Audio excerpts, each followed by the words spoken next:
Good morning बच्चों। आज हम उत्तल दर्पण द्वारा प्रतिबिंब बनाना सीखेंगे। उत्तल दर्पण के द्वारा दो ही प्रतिबिंब बनाए जाते हैं। एक जब वस्तु अनंत पर हो उस केस में प्रतिबिंब बनता है उसका, और एक होता है जब वस्तु किसी भी दूरी पर हो, कोई एक निश्चित दूरी पर हो। यहाँ ऊपर लिखा हुआ है दो तरह से होता है। पहली स्थिति में बिंब अनंत दूरी पर है, जैसे इस वाली स्थिति में वस्तु जो है वो बहुत दूर है, जैसे कोई बिल्डिंग का प्रतिबिंब लेना है या किसी पेड़ का प्रतिबिंब लेना है हमें, तो ये हो गया अनंत पे। और एक होता है निश्चित दूरी पर। निश्चित दूरी जैसे दूर कोई विंडो है उसका हो गया, साथ वाली कोई सामने कोई बिल्डिंग है उसका हो गया। बहुत दूर नहीं होता ये, कोई एक निश्चित दूरी होती है। तो यहाँ पे ना तो फोकस है इसका, ना यहाँ पे इसकी वक्रता केंद्र है। उत्तल दर्पण के केस में फोकस भी इसके बाईं तरफ होता है, दाईं तरफ होता है, और वक्रता केंद्र भी उत्तल दर्पण के दाईं तरफ होता है। फर्स्ट केस इसका हम लेते हैं जब वस्तु अनंत पर हो। इसके लिए पहले हम अपने कंपास में 4 सेंटीमीटर की दूरी भरेंगे। ये 4 सेंटीमीटर देखो, स्केल के ऊपर रखोगे तो फिसलता है और दूरी भी थोड़ी बहुत छोटी बड़ी हो जाती है। ये हो गया 4 सेंटीमीटर की दूरी। अब क्या करेंगे, यहाँ पे हम एक डॉट लगाएंगे।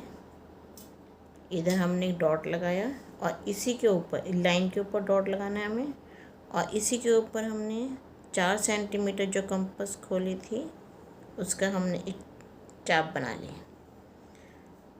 अब यहाँ से 3 लाइनें ऊपर गई, ज़्यादा चलेगी कोई बात नहीं। ये 3 लाइनें नीचे, थोड़ा सा इसको बढ़ा देते हैं, कोई बात नहीं। 3 लाइनें 3.5 लाइनें कर सकते हैं, कोई दिक्कत नहीं इसमें। ये तो बना हमारा चाप। इसको हम दर्पण बनाने के लिए इसके हम एक तरफ पॉलिश कर देंगे। ये हमने इसकी एक तरफ पॉलिश कर दी। इसके बाद हम मुख्य अक्ष बनाएंगे। ये जो मैं डॉट लगाया था ये वक्रता केंद्र होता है। मुख्य अक्ष बनाते हैं अब हम। ये जो सी से होती हुई लाइन है उसे मुख्य अक्ष कहते हैं। वक्रता केंद्र से जो लाइन होकर जाती है, जो रेखा होकर जाती है, उसे मुख्य अक्ष कहते हैं। एक ही बार में इस लाइन को डार्क खींचना, बार बार नहीं चलाना पेंसिल को। इसको कह दिया हमने पी है ये।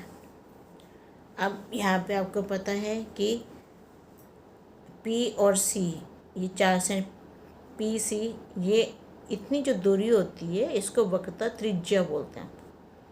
वक्रता केंद्र से ध्रुव तक की दूरी को वक्रता त्रिज्या बोलते हैं। इसका अगर आधा कर दें तो क्या हो जाएगा, ये यहाँ पे होगा फोकस, और पी एफ हो जाएगा फोकस दूरी। पी एफ हमारी फोकस दूरी बन जाएगी। अब हम इसमें वस्तु लेते हैं थोड़ी दूरी पर। देखो यहाँ पे मैं एक वस्तु ले रही हूँ। यहाँ पे हम सीधी लाइन खींचते हैं एक, ये ए और ये बी। नीचे इसका यहाँ पे बी लिख दिया और ऊपर एरो लगा के हमने लिख दिया यहाँ पे ए। ए भी कोई वस्तु है। अब क्योंकि वस्तु बहुत दूर पड़ी है तो हम क्या करेंगे, यहाँ से थोड़ी सी इतनी, देखो यहाँ पे स्केल तो मैं वस्तु तक रख रही हूँ, लेकिन डार्क लाइन बनाएंगे हम यहाँ तक की, और इसके बाद आके डैश डैश में हम लाइन बना देंगे। ये बन गई। स्केल से बनाएंगे, ये तुम्हें बताने के लिए सिर्फ मैंने ऐसे बनाई थी अभी। अब इस बार मैं स्केल से बनाऊँगी ये लाइन। देखो थोड़ी सी लाइन दिख रही है।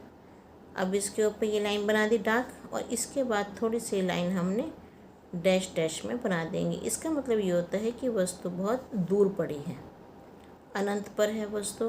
कोई बहुत दूर कोई बिल्डिंग है, बहुत बड़ा कोई पेड़ है, बहुत दूर कोई वस्तु है हमारी। और क्योंकि वस्तु से प्रकाश किरणें आ रही हैं तो ये किरणें दर्पण की तरफ जाती हुई हम दिखाएंगे इसमें कि ये किरणें दर्पण की तरफ जा रही हैं। अब तुम्हें पता है, मैंने कल के वीडियो में तुम्हें बताया था कि जो मुख्य अक्ष के समांतर किरणें आती हैं, वो फोकस से आती हुई प्रतीत होती हैं। ऐसा लगता है फोकस से आ रही हैं। ये इधर जाके अपसरित हो जाएंगी, फैल जाएंगी, मीन्स ऐसे। यहाँ उधर की लाइन तो बनाएंगे हम डार्क, सिंगल लाइन बनानी है डार्क, और दर्पण के पीछे हम फोकस तक इसको डॉट डॉट में लेके जाएंगे। यहाँ से मुख्य अक्ष के समांतर आई और ये अपसरित हो गई, फैल गई, और ऐसा लगता है कि ये फोकस से आ रही है इस तरह से। दूसरी भी ऐसे बनाएंगे हम, यहाँ से, और यहाँ पे ये डॉट है, यहाँ से यहाँ तक की तो हो जाएगी हमारी डैश, जो दर्पण के पीछे डैश डैश हो जाए। इसके बाद ये डार्क कर देंगे हम इसको, और एरो इधर हम बना देंगे। देखो कि ये इधर की तरफ जा रही है, हमने इसका एरो इधर बना दिया, और ये जो बीच वाली है ये वापसी इसी रास्ते पे वापसी चली जाएगी ये। अब ये जो रेखाएं हैं ये उधर मुड़ रही हैं, लेकिन ये लग रहा है कि ये फोकस से होती हुई आ रही हैं। मतलब दूसरी भाषा में ये कहें कि फोकस पर काट रही हैं, दोनों रेखाएं फोकस पर काट रही हैं। अब क्या लिखेंगे इसमें? अनंत पर रखी वस्तु से मुख्य अक्ष के समांतर प्रकाश किरणें परावर्तित होकर, दर्पण से परावर्तित होंगी, परावर्तित होकर उत्तल दर्पण के, यहाँ कोमा लगा दोगे, यहाँ कोमा, उत्तल दर्पण के मुख्य फोकस से आती हुई प्रतीत होंगी। अतः वस्तु का प्रतिबिंब F पर बनेगा। ऐसे लग रहा है कि यहाँ काट रही हैं, तो जहाँ पे दोनों काटती हैं वहीं पे प्रतिबिंब बनता है, तो इसका प्रतिबिंब F पर बनेगा। अब यहाँ पे लिखते हैं कैसे हैं, देखो। बिंब की स्थिति, बिंब का मतलब वस्तु, बिंब की स्थिति अनंत पर। प्रतिबिंब की स्थिति, प्रतिबिंब कहाँ बन रहा है? जहाँ दोनों रेखाएं काट रही हैं। फोकस F पर, या कोमा लगाओगे, दर्पण के पीछे। प्रतिबिंब का साइज अत्यधिक छोटा, बिंदु के साइज का, क्योंकि F पर काट रही हैं तो बिंदु के साइज का इसका प्रतिबिंब बनेगा। और प्रतिबिंब की प्रकृति आभासी तथा सीधा, दर्पण के पीछे बन रहा है तो आभासी होगा, दर्पण के सामने बनता है तो वास्तविक होता है। ये प्रतिबिंब दर्पण के पीछे बन रहा है, आभासी होगा और सीधा होगा, तो ये हम लिखेंगे दर्पण का प्रतिबिंब आभासी तथा सीधा। अब देखो यहाँ पे आपको बताया, ये हम प्रतिबिंब में हमने बनाया अभी कि वस्तु अनंत पर है, मुख्य अक्ष के समांतर रेखाएं आ रही हैं, और ऐसा लग रहा है कि ये फोकस से होती हुई आ रही हैं, फोकस पर काट रही हैं। तो इसी को यहाँ सारणी में लिखा है, बिंब की स्थिति अनंत पर, कि वस्तु अनंत पर है।